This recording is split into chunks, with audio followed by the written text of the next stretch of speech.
Hello everyone, Brendan Snyder here. Thank you for joining me and welcome back. Today we're going to take a look at Pearl Jam's 10 album, and this is the 20th Anniversary Deluxe Edition of it here. Now, of course, when this originally came out, this was the album cover of it here, which came out in 1991.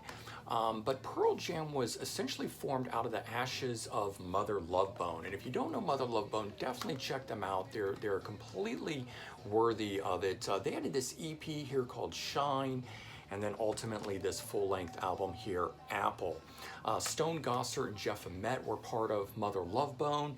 The band was kind of poised to be the next big thing. They had been around from 87 to 1990.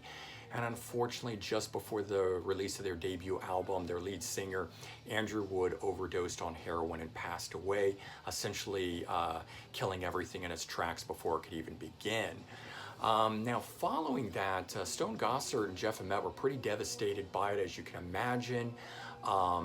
Andrew Wood's roommate, Chris Cornell of Soundgarden, again, also devastated by this, and they came together and actually did a one-off album at that time, Temple of the Dog.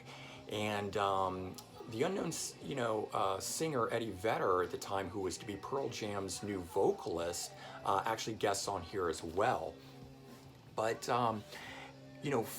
from Mother Love Bone, and of course the album that they did that was Temple of the Dog, from that they began recording actually under the name Mookie Blaylock, which was a baseball player at the time that Jeff Ament, and if you know anything about him, you know he's a big sports fanatic and fan of baseball and things like that. So they were playing under that name just until they figured out what they wanted to do, ultimately eventually settling on Pearl Jam. But went into the studio, began recording. Ultimately, the album comes out 1991, Epic Records, the debut album, and it was definitely a defining album for the grunge movement.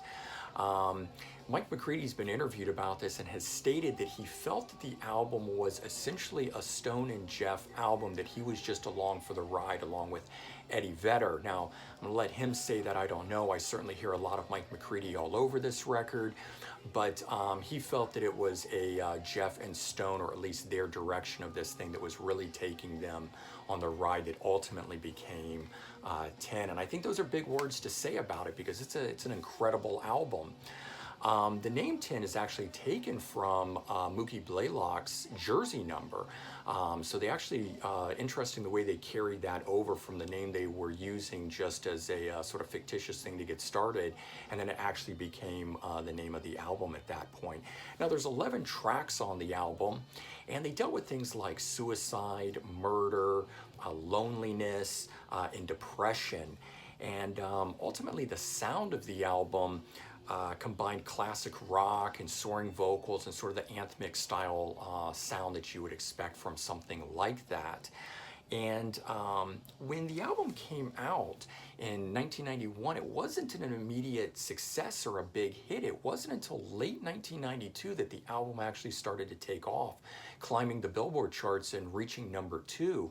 Ultimately, it goes on to sell 13 million copies alone just in the US. And as I said, was a complete defining album of the grunge movement, along with Nirvana's Nevermind and Soundgarden's Super Unknown and things like that. But it did produce 3 hit singles: Even Flow, Alive, Jeremy. Of course, Jeremy won all those MTV music awards at that time.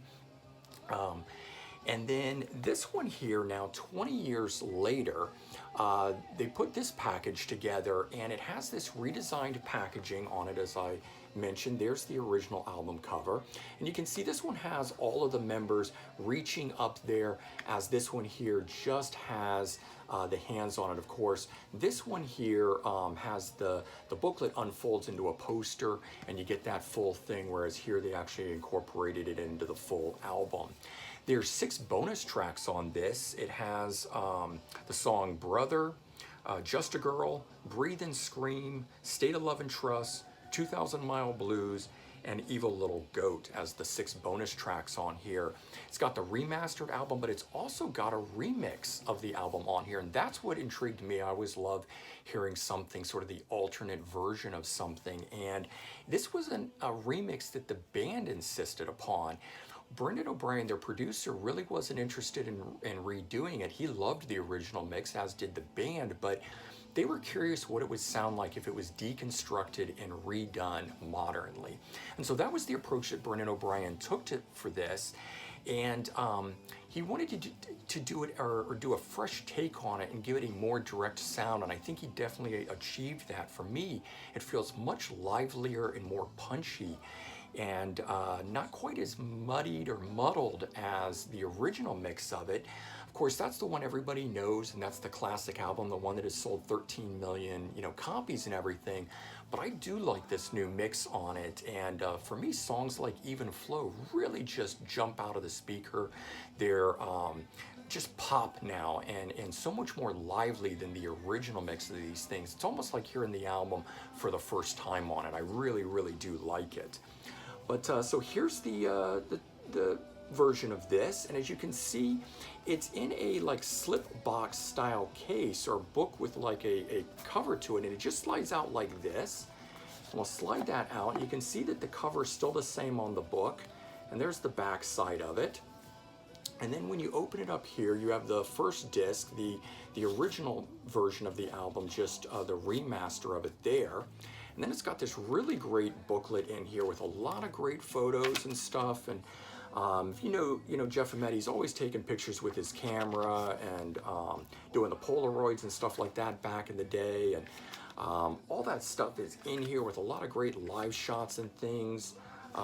Memorabilia and stuff like that, and the little doodles and handwritten notes that Jeff is always doing. Got some cool guitar picks and stuff like that there. There's no write-up or anything in this. It's all just memorabilia and history and stuff from the time with photos and great things like that. But it's really cool getting all this background stuff on the album, and handwritten lyrics, and just cool behind-the-scenes shots and things like that on this. And there you go.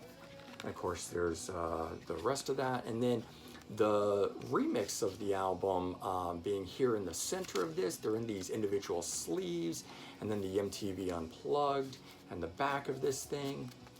And there you go, and it all just slides together in this book style packaging. And there you go. So you get, the remastered album, you get a remix of the album, you get 6 bonus tracks, and you also get a DVD of the MTV Unplugged performance from 1992, which those tracks are Oceans, State of Love and Trust, Alive, Black, Jeremy, Even Flow, and Porch. So quite a collection here, really cool things celebrating the 20th anniversary. I think it's completely worth it, if nothing else, just for the remix album there that's included in it. All right, I hope you enjoyed this, and if you did, please remember to comment, like, and subscribe. Let me know your thoughts, and I hope everyone has a great day. Take care.